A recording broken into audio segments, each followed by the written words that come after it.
I was summarizing like the cinematic history of the past 15 years, and there were a few characters that I found particularly archetypical. And I was wondering, because I don't think you've ever mentioned these in your lectures. So there's Maximus from Gladiator, there's Hector of Troy from Troy, who faces off against Achilles, there's King Leonidas from 300 with the Spartans, and there's Spartacus. And what stood out to me was these are all deeply archetypical figures, and they have a few core properties in common. One is they talk very little, and if they talk very decisive. Two is they never or seldom raise their voice. Only if they raise their voice, it's so the troops can hear them.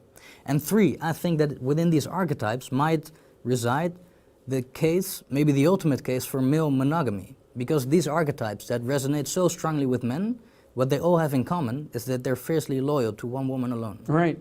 Well, that's part of them. That's part of the incorporation of the shadow, I would say, because, you know, Louis C.K. a while back talked about Tiger Woods, and I really liked it because people were complaining about Tiger Woods and his affairs, and also about Arnold Schwarzenegger and his affairs, and one of the things that Louis C.K. pointed out, quite in a very comical manner, was that, well, many men aren't having the affairs of Tiger Woods. But that's not because they're good men, it's because they don't have, I think he said, a busload of Swedish bikini models waiting for them at the final hole. So the idea would be that you should conduct yourself so that you are attractive to many women, maybe that you have your pick of them, but then you should pick one. And that's a sacrifice. Obviously, that's a sacrifice of a sort. It's a strange sacrifice because, you know, I talked to someone, a comedian recently, who told me of one of his experiences in Las Vegas. So he went to Las Vegas with a sports superstar.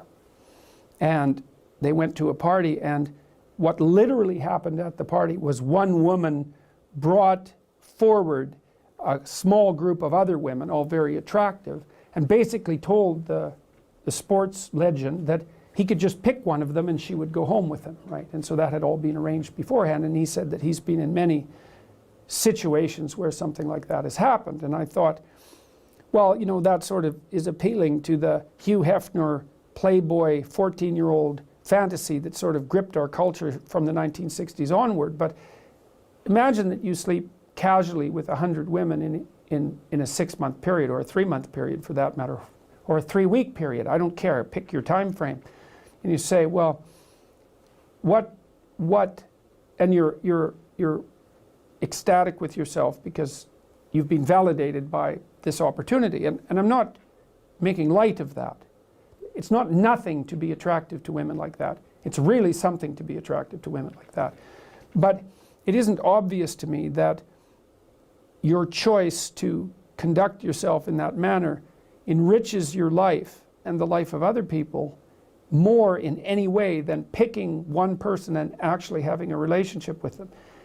It's only true that that promiscuous pathway, let's say, is better if you can actually divorce sexuality from all the other elements of life. You say, well, it's about variety and it's about impulsive pleasure. Or maybe it could be even slightly deeper than merely impulsive pleasure. It could be shared impulsive pleasure. But I don't think you can do that because sexuality isn't divorceable from family and from morality and from all the other elements of your life. And if you're mature, you know that. And so you make a decision. You make a decision not to capitalize on your opportunity, not to misuse your opportunities. And you know, a huge part of the Me Too phenomena, a huge part of this battle that's being played out in our culture is a consequence of the failure of men to recognize that. Now, it's not only the failure of men, let me be absolutely clear about that, because, for example, with the example of the sports superstar, the women who are lining up in front of him, parading themselves and offering themselves, are deeply complicit in this pathological game. And so it's pretty clear anthropologically as well that, you know, sexual choice tends towards a Pareto distribution, especially for men. So most men have very little selection at their disposal. disposal, and a small number of men have excess opportunities. The question is, what should that small number of men do? And you might say, capitalize on it and to hell with the consequences. And like, it's a powerful argument, but I do believe it's wrong. It destabilizes the society. Yeah.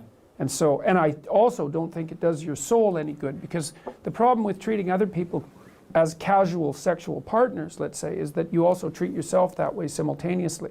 And I don't think that that does you any good, because you're not, unless that's what you want to be. If you want to be a casual partner, it's like, well, that's, I wouldn't say that's a particularly noble ambition. You should be able to do better than that.